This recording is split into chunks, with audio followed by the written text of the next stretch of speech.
All right, Coach, another tough one. You bounced out of the tournament in the quarterfinals. Just what is kind of rolling through your head right now? Yeah, we're so disappointed. To put in an incredible regular season, to put ourselves in the position where we get to host.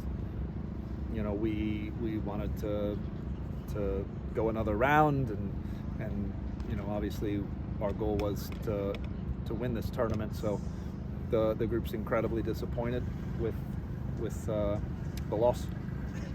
Tale of two halves, right? You get down early, and now you got to start chasing. But you saw some offensive spark in the second half. But what happened early? Yeah, I think if you have a momentary lapse in concentration or a momentary lapse in awareness, and a team punishes you, as South Carolina did, and now you've got to chase the game. It's really difficult. We came out in the second half, and it was different. I want to say we had 28 shots, which obviously the quality of each of those shots is a little different. But that's 28 attacks where you have to be better, and you get into the final third and you have that many chances, you have that much possession higher up, the quality of the cross, the quality of the run in the box, the quality of the finish.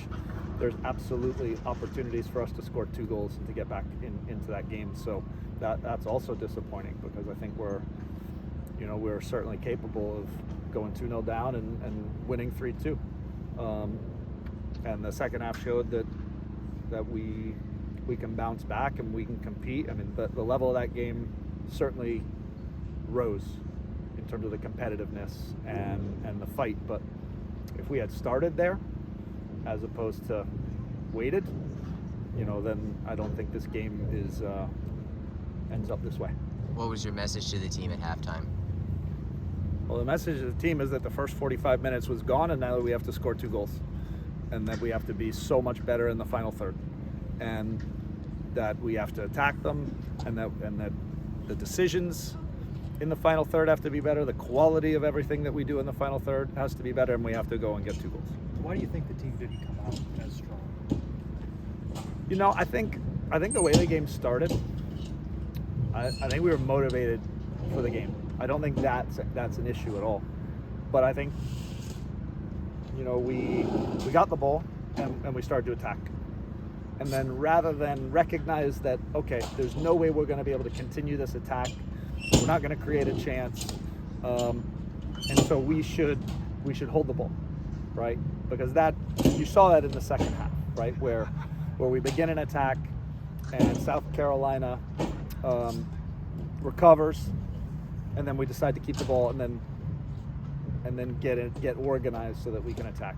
And at the very first part of that game, we didn't do that.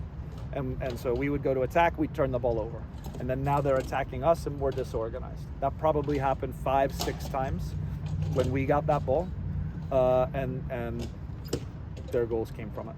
With this possibly being the last home game, what do you have to say about the way the fans have supported you throughout the season? Oh, amazing crowds. And I think that too is a disappointment for us, because we want to deliver for the fans. The support's been incredible. We want to give them wins.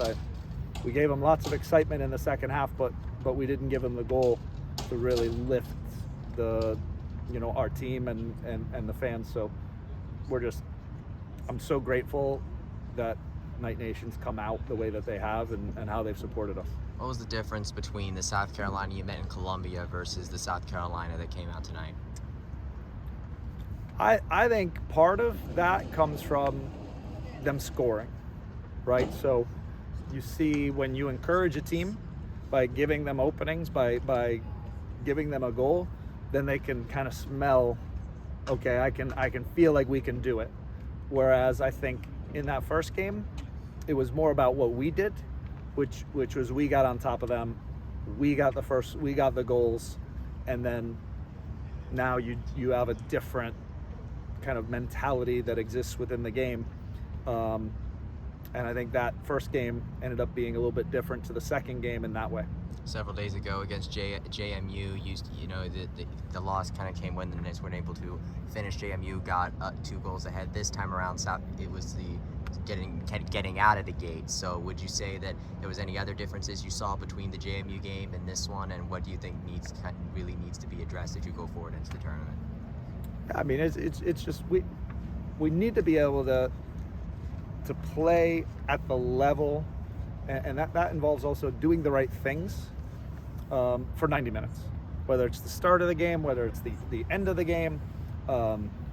We didn't start this game doing the things that have got us to this point, and in particular turning the ball over as we transitioned on them, and then transitioning against us, which is different than how we've played in other, especially after the first couple games of the season where I think we figured that out. So, and then JMU, we lost our grip. So we have to play 90 minutes, whether it's the first part of the game, the middle part of the game, the last part of the game. It's a 90-minute game, and if you lose concentration for one moment, every team we play is good enough to punish you for it. Last week we talked about the hunters and the hunted. Have you noticed a bit of an intensity difference, and maybe on your side, maybe a lull, a little? Yeah, I mean, I think you have your level of concentration, right? You have your attention, you have intensity, and then you have intent, right? As like the 3 performance ideas. And so I think we lost concentration in the beginning of that game, which is connected. All 3 of those tend to be connected, right? So the intensity wasn't quite high enough. The concentration wasn't high enough at the beginning of the game. And as a result, we're on the back foot early. So you're disappointed in this, but what do you think it means big picture in terms of hosting NCAA tournament? How damaging is this loss? I don't know. I'd have to see. Our RPI didn't shift too much from the JMU game, so we stayed at 3 RPI wise, and so I'd need to, I'd be surprised if we weren't in the tournament. Right? I think we're solidly in the tournament. I don't know hosting, not hosting. I don't know how this loss has impacted the RPI. I'm hopeful that we'll host. Is it upsetting though? You had a lot of things within your control. That's right. You wanted to control what you can control. Yeah. And these are things that you could control. Yeah, it's disappointing. I know the guys are disappointed. We're all disappointed with the result. Can this make your team better though, that they know those moments of concentration? They've seen what happens now when you let down. I think it has to. I think we wanted to learn lessons from that JMU game, and to carry them forward into this game. And this is something that we if we show up and we are our best for 90 minutes without waiting to reach the right level of concentration, intensity, and to play the way that we want to play, we can beat any team in the country, and we've shown that. So that's how we have to show up. And whichever team wins it all will do that. Whichever team wins it all will do that. And there's all sorts of different stories that through kind of the years of teams that have been eliminated from their conference playoffs and then rebounded and really said, okay, we're gonna focus at the right level, we're gonna train at the right level, and we're gonna show up at the right level, and have gone deep in the tournament. So now we'll recover the guys, we'll refocus, and we'll get ready for whatever the NCAA tournament holds for us.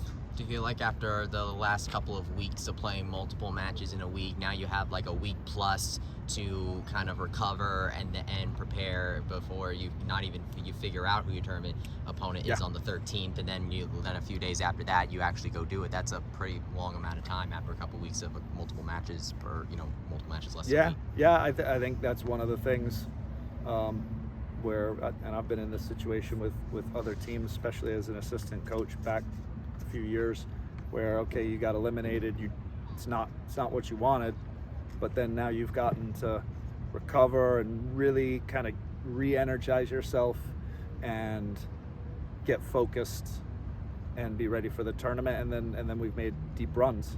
So, you know, at this moment, it's not like we're sitting here going, okay, there's this silver lining, but the reality is that, okay, we're going to get time to recover, to get healthy, to refocus, and then we're going to turn our attention to being really good when whatever team we play in the NCAA tournament, being ready for that team. And if you don't, then it'll be more of this. Exactly. So we've got to do everything possible to be ready, because this part's not fun. Best of luck in the tournament, Coach. Thank you. Thank you. Thanks.